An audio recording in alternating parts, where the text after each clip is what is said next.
안녕하십니까. 국민기초생활보장제도에 대해서 공부해보면은 기초생활보장 아카데미 제 3번째 시간입니다.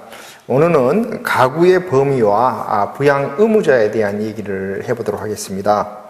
여러분들이 가지고 있는 책 2011년 국민기초생활보장사업 안내 이 책의 18페이지를 펴서 살펴봐 주시기 바랍니다. 국민기초생활보장제도에서 도대체 누구를 대상으로 수급자를 선정하느냐 할 때 매우 중요한 기준이 가구를 단위로 한다라는 것을 꼭 기억해 주시기 바랍니다. 그러니까 어떤 독거노인이 있다 그러면 그 한 사람을 대상으로 하고, 만약에 한부모 가정에 미혼인 자녀들이 몇 명이 있다 이러면 그 가족 모두를 포함해서 수급자를 선정한다라는 것입니다. 원칙적으로 가구를 단위로 해서 선정한다는 것이 원칙인데, 물론 외적으로 가구에서 사람을 분리해서 책정하기도 합니다. 그래서 원칙적으로 가구를 단위로 한다라는 것을 꼭 기억해 주시기 바랍니다. 두 번째, 이 가구를 단위로 할 때 도대체 누구를 가구원으로 생각하느냐 하는 것은 상당히 논란이 되기도 합니다만, 나름대로 국민기초생활보장사업 안내에서는 꼼꼼하게 알려주고 있습니다. 그래서 저는 여러분들이 이렇게 내용을 쭉 읽어보시면 대충 알만한 내용에 대해서는 자세하게 설명하지 않지만, 우리가 꼭 좀 짚고 넘어가야 될 부분이 있다 하는 것들에 대해서는 여러분들이 좀 꼼꼼히 봐주시기 바랍니다. 자, 국민기초생활보장제도에서 수급자를 선정할 때는 가구를 기준으로 한다라는 것입니다. 그래서 예를 들면 중학생이 있는 3인 가구가 있다. 그러면 그 부모가 수급자로 선정되면 당연히 자녀도 수급자로 선정이 된다는 것입니다. 또한 우리가 흔히 수급자의 자녀 이렇게 표기도 하는데, 엄격하게 말하면 자녀도 수급자이고 부모도 수급자이기 때문에 수급자의 자녀라는 말이 맞지 않습니다. 자녀도 그냥 수급자일 뿐입니다. 이처럼 가구를 단위로 해서 그 가구 모두가 수급자가 된다라는 것을 꼭 기억해 주셨으면 합니다. 그런데 그러면 이 가구를 단위로 할 때 그 누구는 포함되고 누구는 포함되지 않느냐 하는 것이 잘 정리되어 있는 표가 21페이지에 있는 표입니다. 가구를 기준으로 할 때 가장 중요한 기준은 주민등록상 가구로 등록되어 있는 사람입니다. 자, 가구로 등록되어 있는, 주민등록상 가구로 등록되어 있는 사람을 가구원으로 본다는 겁니다. 그래서 우리가 시군구나 읍면동에 가서 국민기초생활 수급자로 책정해 달라고 요구를 하면 담당 공무원은 주민등록표를 보고 이 얘기를 시작한다라는 것을 꼭 기억해 주시기 바랍니다. 자, 그런데 여기에서 우리가 가구 안에 설사 주민등록상 표기가 되었다 하더라도 안 되는 사람이 있을 수가 있습니다. 여러분들이 안 되는 사람들을 먼저 살펴봐야 되는데, 현역 군인은 안 됩니다. 그러니까 주민등록상 비록 이렇게 자녀로 등록되어 있지만, 만약에 자녀가 현역 군인이 됐다 그러면 주민등록상 5인 가족이라 하더라도 실제로 수급자를 선정할 때에는 4인 가구로 계산을 한다는 것입니다. 또 외국에 3개월 이상 체류하는 사람도 주민등록상 가구원으로 되어 있지만 실제로는 산정을 안 할 수가 있습니다. 자, 그 다음에 교도소라든지 구치소라든지 이런 데에 수감 중인 사람, 이런 사람들도 해당이 되지 않고요. 가족이긴 하지만 예를 들면 아동 양육시설이나 노인 요양시설, 노인 양로시설처럼 이미 다른 사회복지 시설로부터 이렇게 보장을 받고 있는 사람은 제외가 됩니다. 저는 여러분들이 제외되는 사람들 중에 꼭 중요하게 기억해야 할 사람이 행방불명자라고 저는 보여집니다. 흔히 많은 사람들이 특히 한부모 가족들의 경우 공무기초생활수급자로 책정하고자 할 때 이제 안 되는 이유 중에 하나가 대개 가출을 하거나 혹은 뭐 행방불명된 사람 때문에 안 되는 경우가 많습니다. 예를 들면 이런 경우가 있을 수 있습니다. 부부가 같이 미혼인 자녀 2명을 데리고 4인 가구로 살았는데, 뭐 예를 들면 부부간에 다툼이 있어가지고 남편이 가출을 했는데 지난 3년 동안 아무런 연락이 없다, 이런 경우가 있을 수 있습니다. 아니면 지난 뭐 3개월이나 5개월 동안 아무런 연락이 없어서 도대체 어디에 살았는지 돌아가셨는지도 알 수도 없고, 그래서 수급자로 막상 책정을 요청을 하다 보면 이렇게 노동 능력이 있는 사람이 있기 때문에 되지 않는다, 이렇게 이제 되는 경우가 있습니다. 이런 경우에는 행방불명자의 경우에는 주민등록상에 있다 하더라도 수급자를 책정할 때 포함시키지 않을 수가 있습니다. 그런데 담당 공무원의 입장에서는 주민등록표를 보고 이야기를 하기 때문에 주민등록표 상에 이 사람이 행방불명자라고 표기되지 않는 한 어렵다는 것입니다.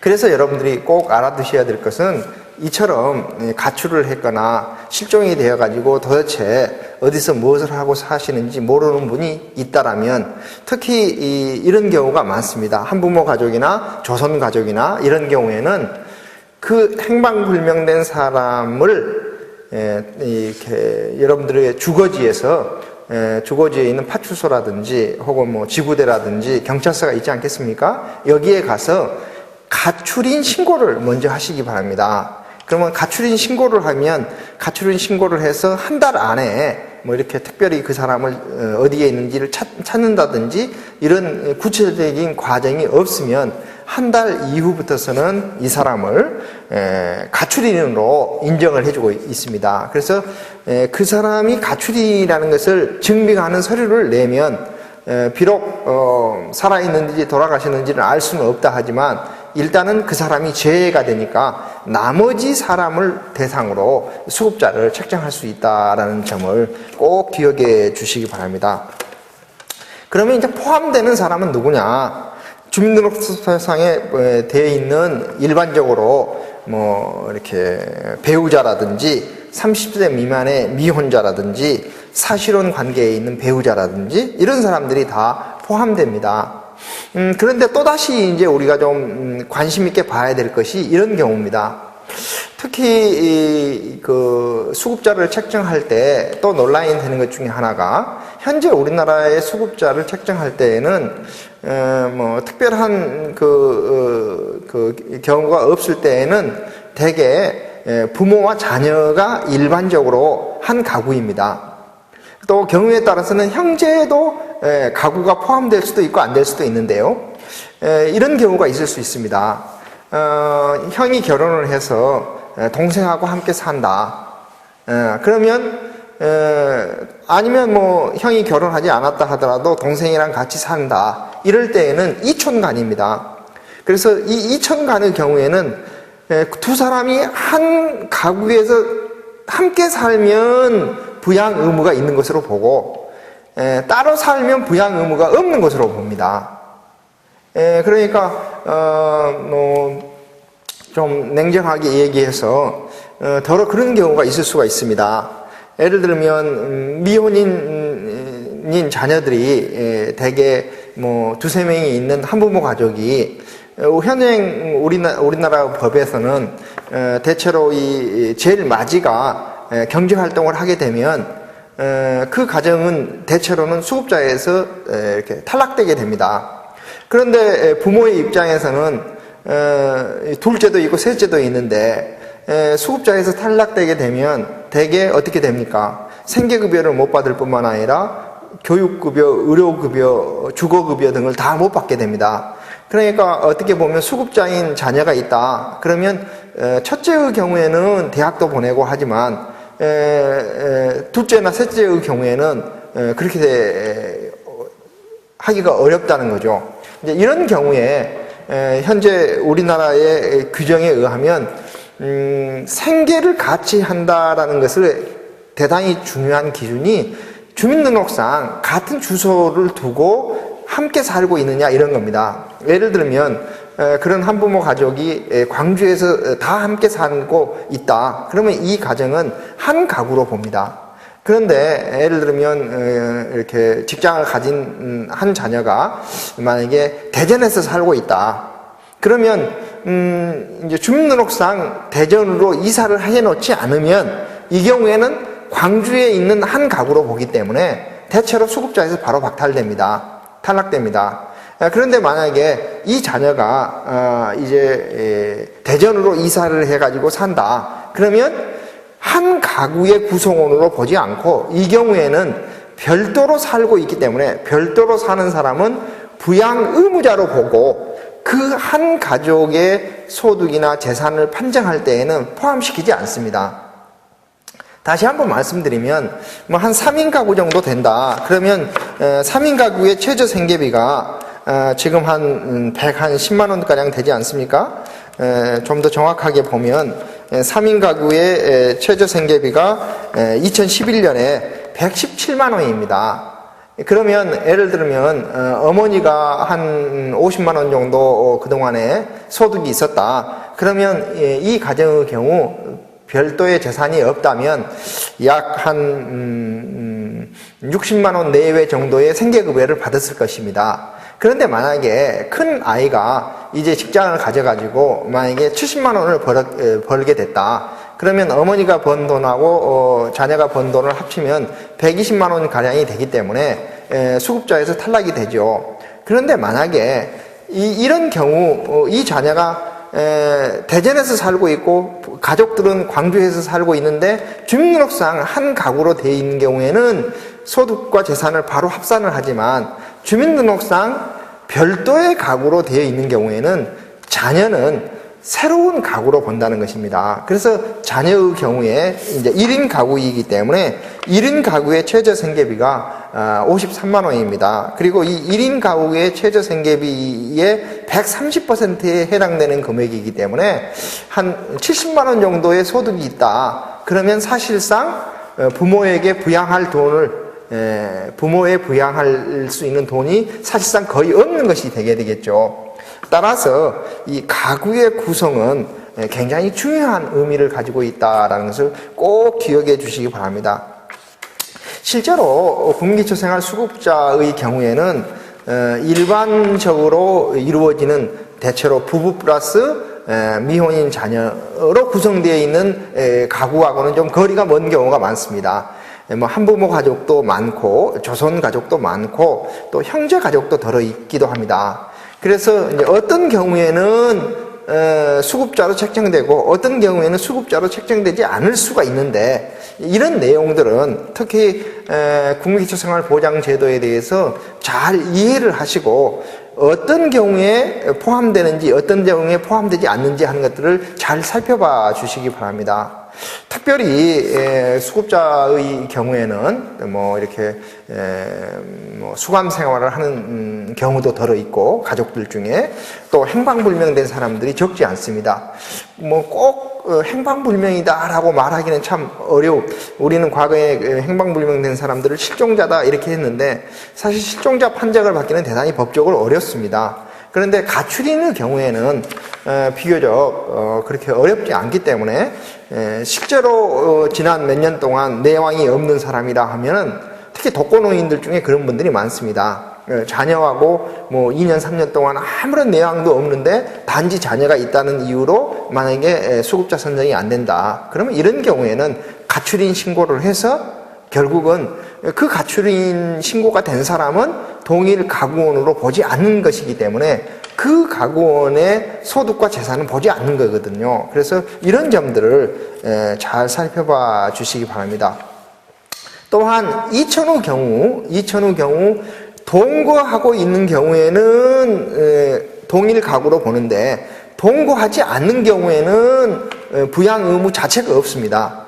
물론 이 경우도 과거의 국민기초생활보장법에서는 이천후 경우에도 이렇게 부양 의무가 있는 것으로 봤어요.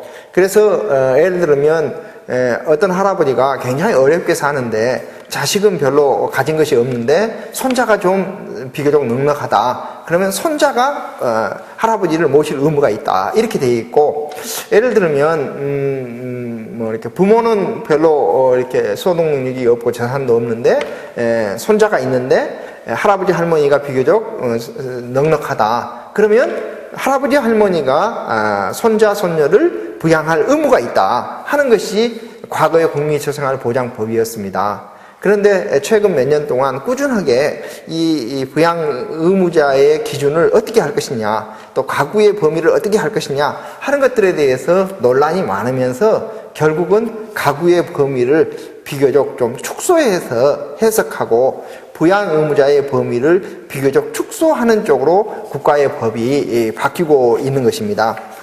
이것은 아마도 여러분들이 많이 경험해 보셨겠습니다만, 가족 간의 부양 능력이라든지 또 부양 의무에 대한 어떤 이런 부양 의식, 이런 것들이 우리 사회에서도 많이 바뀌고 있는 듯 합니다. 뭐 과거에 흥부전을 보면 놀부가 흥부 가족에 대해서 별 관심이 없었다라고는 했지만, 뭐 우리 전통 사회에서는 흔히 가정이나에서 요보 대상 아동이나 장애인이나 노인이 발생하게 되면 의뢰 원 가족에서 그 문제를 해결해야 된다라는 인식이 매우 지배적이었지만, 최근 노인들에게 조사해 본 바에 의하면 노인들의 90% 가량이 노후에 노인 부부나 혹은 혼자 살겠다, 자녀랑 별로 같이 살고 싶지 않다 하는 사람이 90%였던 걸로 나타났습니다. 뭐 또 자녀들의 경우에도 점차 자기가 새로 이렇게 생산한 미혼인 자녀에 대해서는 어느 정도 책임성이 있지만 부모에 대한 봉양 의식이 과거에 비해서 많이 이렇게 축소되고 있기 때문에 국민기초생활보장법에서도 가족의 범위를 어떻게 볼 것이냐, 가구의 범위를 어떻게 볼 것이냐 할 때 과거에 비해서 비교적 축소해서 하고 있고 하는 예외적인 규정도 많이 있기 때문에 여러분들이 꼭 좀 살펴봐 주시기 바랍니다. 다만 이제 여러분들이 주목해서 봐야 될 경우가 몇 가지 이제 그 예외적인 사례들이 있다라는 것도 꼭 기억해 주시기 바랍니다. 다시 한번 말씀드리면 국민기초생활수급자를 책정할 때의 기준은 가구이지만 이제 가구가 아닌 경우도 있습니다. 이런 경우에는 대개 개인을 단위로 하는데 가장 대표적인 경우가 어떤 경우냐면 가정위탁을 받고 있는 아동들입니다. 이렇게 생각해 보시기 바랍니다. 가정위탁을 받는다는 것은 무슨 뜻이냐면 대개 부모가 이혼을 하거나 혹은 별거를 하거나 또 여러 가지 이유 때문에 뭐 수영 생활을 하거나 이런 이유 때문에 자녀를 이렇게 부양하기 어려운 경우가 발생하고 있습니다. 지금도 1년이면 매년 몇천 명씩 그런 아동들이 발생하고 있는데, 그런 아동들을 현재는 이 대리 양육이라고 해서 할머니나 할아버지, 외할머니나 외할아버지가 키우는 경우가 있고, 또 친인척 가정위탁이라고 해서 삼촌이나 고모, 뭐 이런 친인척 관계에 있는 사람들이 키우는 경우도 있습니다. 또 일반 가정위탁이라고 해서 대체로는 그냥 평범한 사람들이 위탁 부모가 되어서 이렇게 양육하는 경우도 있는데, 이런 경우에는 그 위탁된 그 아동만을 별도로 본다는 것입니다. 쉽게 말해서 비록 뭐 이렇게 대리 양육을 하는 할머니 할아버지가 어느 정도 경제적인 여력이 있거나 친인척이 어느 정도 경제적인 여력이 있다 하더라도 그 위탁된 아동만을 따로 뽑아서 국민기초생활수급자로 인정해 준다는 겁니다. 그러면 그렇게 하면 장점이 뭐냐? 바로 그 위탁 아동에게 필요로 하는 생계급여라든지, 또 위탁 아동이 질병에 걸렸을 때 의료 서비스라든지, 또 위탁 아동이 이제 학교에 갔을 때 중고등학교 학비를 국가가 지원해 준다는 겁니다. 왜냐하면 그런 식으로 이렇게 개별적으로 서비스를 해주지 않으면 이제 이 아동들의 경우에는 우리의 아동복지 시스템상 아동 양육시설에 가서 살게 됩니다. 그러면 아동 양육시설에서 살게 되면 그 아동에게 필요한 생계비 줘야죠, 교육급여 줘야죠, 의료급여 줘야 되죠. 또 그 다음에 직원 인건비도 줘야 되지 않겠습니까? 시설을 관리 운영하는 데도 비용이 들어가지겠죠. 해서 결국 국가의 입장에서는 가정위탁 대상이 되는 아동들의 경우에는 그 아동만을 별도로 떼어서 이제 수급자로 책정을 해도 그것이 훨씬 인간적이고 또 국가의 입장에서도 더 나은 복지 서비스이기 때문에 그런 방식으로 한다라는 것입니다. 또 하나 여러분들이 주목해야 될 것이 이런 경우입니다. 흔히 이제 이미 조선가족 형식으로 사는 가구들이 적지 않습니다. 그런데 이제 이런 경우를 생각해 볼 수 있죠. 만약에 어떤 가구의 구성이 할아버지 할머니와 또 자녀와 그 자녀의 자녀로 구성되어 있는, 예를 들면 3세대 가구라고 합시다. 그런데 3세대 가구인데 만약에 뭐 큰 집이나 작은 집에서 자랐던 그 할머니 할아버지의 입장으로 봐서는 손자죠. 근데 그 가정이 원만하지 못해서 손자를 이제 할아버지 할머니가 사실상 키우지 않으면 안 되는 이런 상황의 경우라고 보도록 하죠. 그런데 만약에 이렇게 됩니다. 자, 과거에 우리나라의 국민기초생활보장법에 의하면, 이 할아버지 할머니는 이촌간이죠.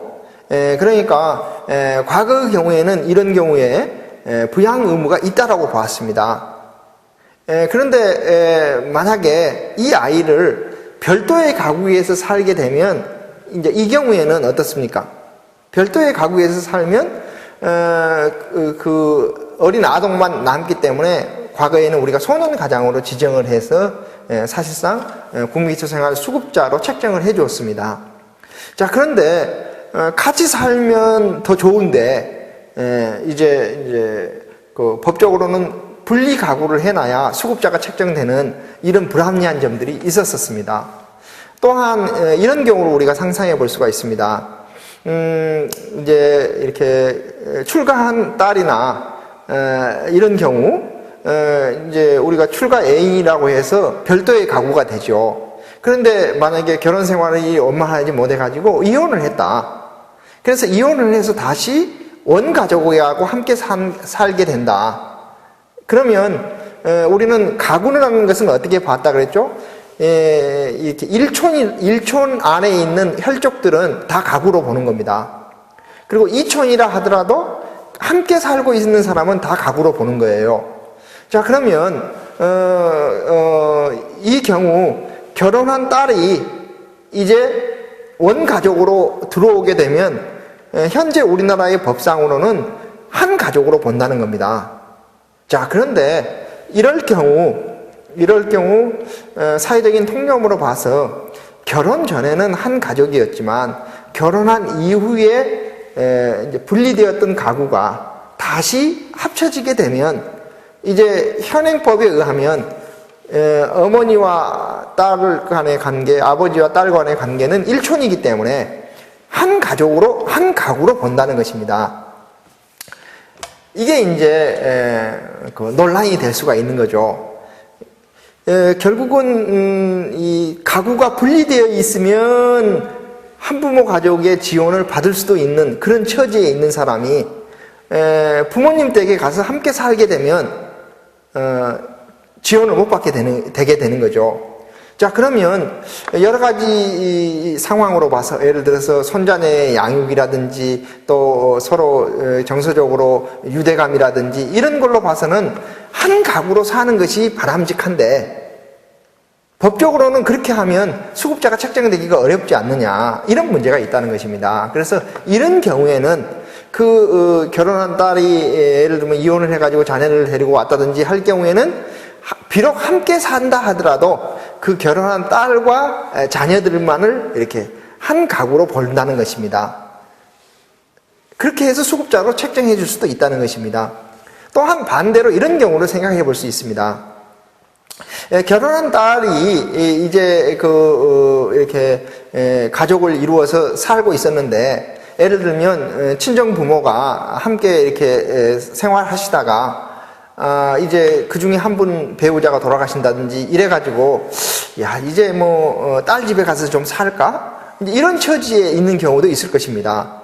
이런 경우에는 혼자 살 경우에는 독거노인이라고 해가지고 수급자로 쉽게 책정이 되는데, 이 사람이 딸 집에 가서 살게 되면 이제 딸과 이 친정 부모는 또 일촌간이기 때문에 한 가구로 본다는 것입니다. 그래서 이런 경우에는 이제 우리가 비록 함께 산다고 하지만은 별도의 가구로, 즉 이제 소득 능력이 좀 약한 쪽을 기준으로 해서 별도의 가구로 해서 비록 함께 살고 있지만 별도의 가구로 그 가구만 따로 떼어서 수급자로 책정해 줄 수도 있다라는 것입니다. 자, 이처럼 국민기초생활보장 수급자의 경우에는 원칙적으로 가구를 기준으로 하는데 매우 이례적으로 개인을 단위로 책정할 수도 있고, 비록 현재 살고 있는 가구는 한 가구이지만 그 가구의 속성에 따라서 예를 들면 이혼했던 딸이 이렇게 원가족 친정 부모랑 함께 산다든지, 혹은 이렇게 과거에 별도로 살았던 가구가 이제 결혼한 자녀의 집에 이렇게 더부살이를 한다든지, 이런 경우에는 이렇게 별도의 가구로 봐준다는 것입니다. 또 하나 이제 주목해야 될 것이 의료급여 특례나 교육급여 특례나 자활급여 특례라는 것이 있다는 것을 여러분들이 꼭 기억해 주시기 바랍니다. 이런 경우는 어떤 경우냐라고 하면은 이런 경우입니다. 우리가 이제 수급자로 책정을 해서 대개 이렇게 생계급여도 주고 의료급여도 주고 교육급여도 주고 하는 것들이 이제 일반적입니다. 그런데 이제 대체로는 만약에 좀 이렇게 난치병이 있다든지 이런 질환이 있어서 의료 서비스를 꾸준히 받아야 되는데, 그 가구 자체는 이제 소득이나 재산이 조금 좀 여유가 있어서 수급자로부터 벗어나게 될 수도 있습니다. 자, 그러면 수급자로부터 벗어나는 즉시 가구 전체가 수급자를 책정하기 때문에, 가구 전체를 수급자로 책정하기 때문에 그 사람 불친이 난치병이 있다든지 이런 분이 의료 서비스를 못 받게 되는 거죠. 의료급여를 못 받게 됩니다. 자, 그래서 이제 특례 제도를 만들어 가지고 바로 그 사람에 해당되는 것만, 그 사람의 의료급여만을 특례로 인정해 주는 겁니다. 그러니까 그 가구의 전체는 수급자로부터 이제 벗어나게 하지만 그 사람의 의료급여는 국가가 계속 일정 기간 동안 이제 보장해주는 이런 방식으로 해서 가급적이면 탈빈곤을 장려하는 이런 제도들이 있습니다. 다시 한번 가구의 범위와 부양 의무자에 대해서 요약을 하면, 우선 가구를 단위로 한다. 수급자를 책정할 때는 가구로 단위를 한다. 근데 그 가구에는 이런 사람들은 포함되고 이런 사람은 제외된다라는 기준이 제대로 나와 있다라는 것을 꼭 기억해 주시기 바랍니다. 특히 제가 지금까지 많은 사람들을 상담해 보면 소식이 두절된 자녀라든지 소식이 두절된 배우자라든지 이런 사람들의 경우 어찌할 바를 모르는 경우가 많습니다. 특히 한국 사람 정서상 살아있는지 어디에 가서 돌아가셨는지 알 수는 없지만 특별하게 연락이 없으면 꼭 실종됐다 이렇게 말하기는 어렵습니다. 그렇지만 오랫동안 연락이 없는 사람들을 여전히 주민등록상 한 가족으로 되어 있기 때문에, 단지 주민등록상 한 가족이라는 이유 때문에 수급자 책정하는데 걸림돌이 되는 경우가 대단히 많습니다. 이런 경우에는 너무 어렵게 생각하시지 말고 가까운 파출소나 지구대에 가서 가출인 신고를 하시기 바랍니다. 그러면 한 달 이후에는 그 가출인 신고증을 가지고 가서 이제 그 사람을 제외시켜서 수급자로 책정이 가능합니다. 또 하나 매우 이렇게 경제적으로 어려운 경우, 그래서 가족 중에 누군가 보살펴주고 있는데 그 가구만을 별도로 좀 수급자로 책정해서 돌봐주는 것이 좀 합리적일 것 같다라고 생각되면 이렇게 별도의 가구로 책정하는 몇 가지 기준이 있으니까 거기에 해당되는지 여부를 잘 살펴봐 주시기 바랍니다. 그 다음에 이제 여러분들이 주목해서 봐야 될 것 중에 하나가 뭐냐면 부양의무자입니다. 부양의무자는, 우리나라의 부양의무자는 일단 일촌간에 있는 사람들은 부양의무가 있다라고 봅니다. 과거에는 이촌간에 있는 사람도 부양의무가 있다라고 봤는데 지금은 일촌간에 있는 사람에게만 부양의무가 있습니다. 그러면 일촌간이라고 하면 일촌 이내니까 우리가 흔히 배우자 간에는 무촌이라고 하지 않습니까? 그러니까 배우자는 부양 의무가 있습니다. 그 다음에 일촌간이라고 하면 부모와 자녀나 자녀와 부모는 부양 의무가 있습니다. 형제나 자매는 어떠느냐? 형제나 자매는 함께 사는 경우에는 동일 가구로 보고 함께 살지 않는 경우에는 법적으로 부양 의무가 있는 것은 아닙니다. 다만 형제 자매 중에 좀 넉넉한 사람이 있어서 꾸준하게 이렇게 생활비를 좀 보태준다. 그러면 이전 소득으로 계산할 뿐이지 부양 의무가 있는 것으로 보지는 않습니다. 자, 그런데 많은 사람들이 잘 모르고 있는 것이 뭐냐? 이런 경우입니다. 부양 의무자가 있으면 수급자가 책정이 안 된다. 그것이 아닙니다. 부양 의무자가 있대. 그 부양 의무자가 부양 능력이 있어야 됩니다. 매우 중요한 이야기입니다. 부양 의무자가 있다는 이유 때문에, 즉 아들이나 딸이나 있다는 이유 때문에 부양 수급자로 책정이 안 되는 것이 아니라 그 아들이나 딸이 부양 능력이 있어야 된다는 것입니다. 더욱 중요한 것은 그 아들이나 딸이 혹은 부모가 부양 의사가 있는지 없는지는 묻지 않는다는 겁니다. 이게 지금 현재 국민기초생활보장제도가 가지고 있는 가장 큰 맹점 중에 하나가 이겁니다. 그러니까 부양 능력이 있다라는 것이 객관적으로 판정이 되면 실제로 부양을 해주든 해주지 않든 부양을 하는 것으로 간주를 해버린다는 것입니다. 그러면 어느 정도 되었을 때 부양 의무가 있는 것으로 보느냐? 이게 지금 제가 보기에는 시급히 고쳐져야 될 문제라고 저는 생각합니다만, 현재 우리나라의 경우에는 최저생계비를 보통 매우 낮게 설정하고 있지 않습니까? 지금 아까 제가 얘기했듯이 3인 가구 정도 된다 그러면 117만 원이 현재 최저생계비입니다. 그러면 예를 들면 부부가 있고 중학생 자녀가 1명 정도가 있다. 그러면 현재 우리나라의 경우에는 소득이 최저생계비의 130% 정도가 되면, 그 이상이 되면 부양 능력이 있다라고 본다는 겁니다. 다시 한번 얘기하겠습니다. 그러면 중학생 자녀를 하나 둔 부부가 117만 원에 130%이면 대충 계산했을 때 한 150만 원 남짓 될 것입니다. 그러면 150만 원 이상의 소득이 있으면 쉽게 말해서 부모를 부양할 능력이 있다라고 본다는 것입니다. 이처럼 현재 부양 의무자의 부양 능력을 측정하는 이 최저선이 너무 낮게 설정되어 있다라는 것이 제가 보기에는 큰 문제이지 않느냐 합니다만, 현재 그게 이제 그렇게 책정이 되어 있습니다. 또 하나 이제 여러분들이 주목해야 될 경우에는 미혼이냐 기혼이냐 또 딸이냐 아들이냐에 따라서 약간 부양비를 책정하는 기준이 좀 다릅니다. 대체로 아들의 경우에는 30%, 또 결혼한 딸의 경우에는 15% 정도의 부양비를 부과하는데, 그 말은 무슨 말이냐 이런 겁니다. 예를 들면 방금 그 3인 가구에 예를 들면 어떤 사람이 한 수입이 200만 원 정도가 있다. 그러면 그 200만 원에서 그 사람의 최저생계비의 130%가 만약에 150만 원이라면 200만 원에서 150만 원을 뺀 50만 원에다가 30%를 곱해준다는 겁니다. 그래서 3,5,15에서 15만 원 정도는 부양할 능력이 있는 것으로 이렇게 본다는 겁니다.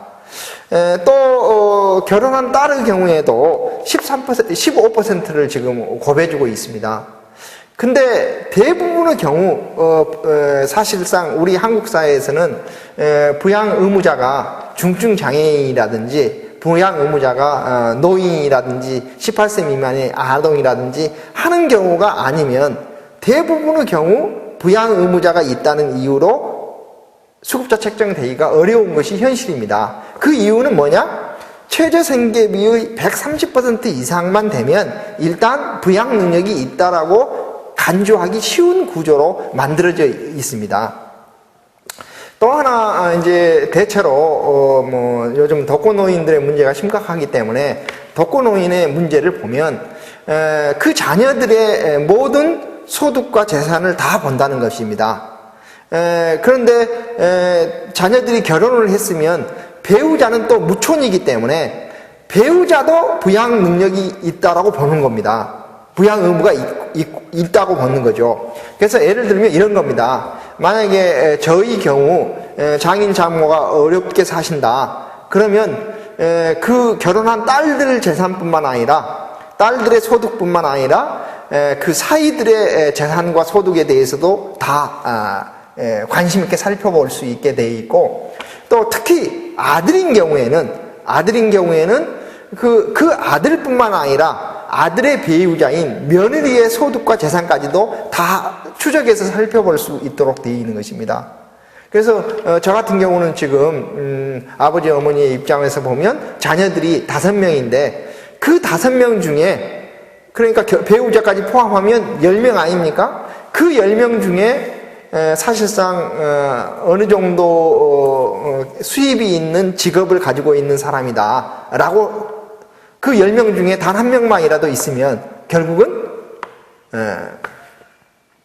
부모가 수급자로 책정되기 어렵게 되어 있는 구조입니다. 그래서 지금 시민사회단체에서도 제일 지금 논란이 되고 있는 것이 부양 의무자의 기준을 어떻게 책정할 것이냐 하는 것이 논란이 많이 되고 있습니다. 저의 생각으로는 부양 의무자의 기준을 축소하면 축소할수록 결국은 수급자의 수가 폭발적으로 늘어나게 될 것입니다.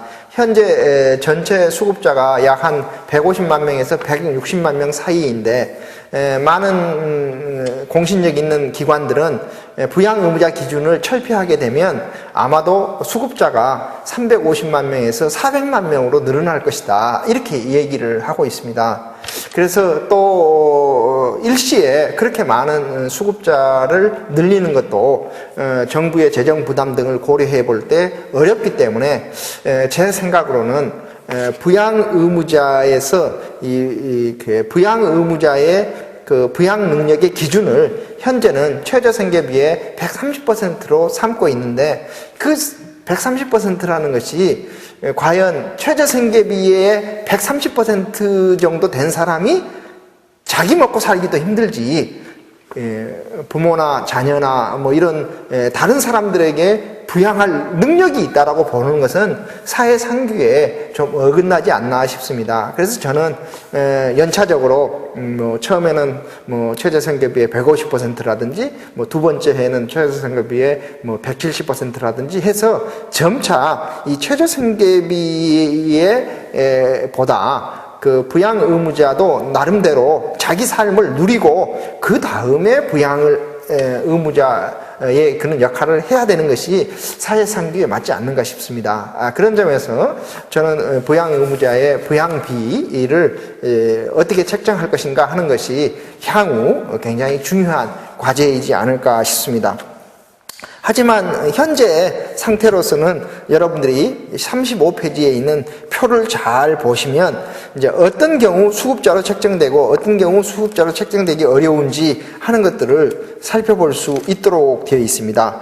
또한 28페이지의 자료를 보면 부양 의무자가 있느냐 없느냐, 부양 의무자가 있을 경우에는 부양 능력이 되느냐 안 되느냐를 쭉 이렇게 체크하는 것들이 있습니다. 그래서 뭐 본인 자신의 소득과 재산이 별로 없고 부양 의무자도 없다. 그러면 당연히 수급자로 책정되겠죠. 자, 부양 의무자가 있는데 그 부양 의무자 자신도 부양 능력이 미약하다. 그러면 수급자 책정이 되는 겁니다. 그런데 부양 의무자가 있는데 그 부양 의무자가 부양 능력이 있다라고 간주할 만큼 소득과 재산이 있다.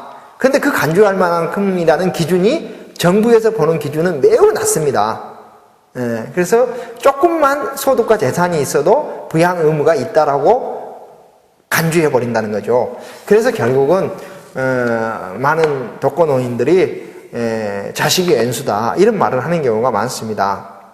물론 자녀들이 그 노인들을 잘 봉양하면 얼마나 좋겠습니까마는 우리 상황에 그렇지 못한 자녀들이 현실적으로 많이 있습니다.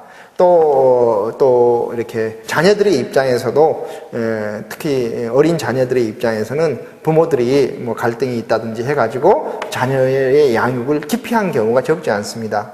이런 경우에 어떤 방식으로 수급자로 책정할 수 있는지, 어떤 방식으로 수급자의 지위를 유지할 수 있는지 하는 것들은 그 부양 가구의 범위와 부양 의무자 그리고 부양 의무자의 부양 능력에 대해서 여러분들이 잘 살펴봐 주시기 바랍니다. 많은 경우 부양 의무자가 있다는 이유만으로 이렇게 수급자 책정이 안 되는 경우도 있지만 자세히 살펴보면 부양 의무자의 경우에도 사안별로 경우에 따라서는 우리가 서비스의 대상이 되는 경우가 많습니다. 특히 이제 요즘 그 어르신들 중에서는 이런 경우들을 우리가 살펴볼 수 있습니다.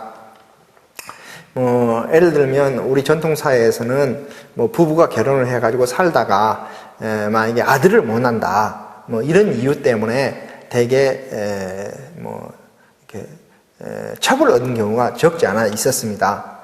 그러면 우리의 그 법에 의하여서는 중혼은 안 되도록 되어 있기 때문에 첩이 난 자식은 첩의 자녀로 등록하기보다는 본처의 자녀로 등록하는 경우가 대단히 많습니다.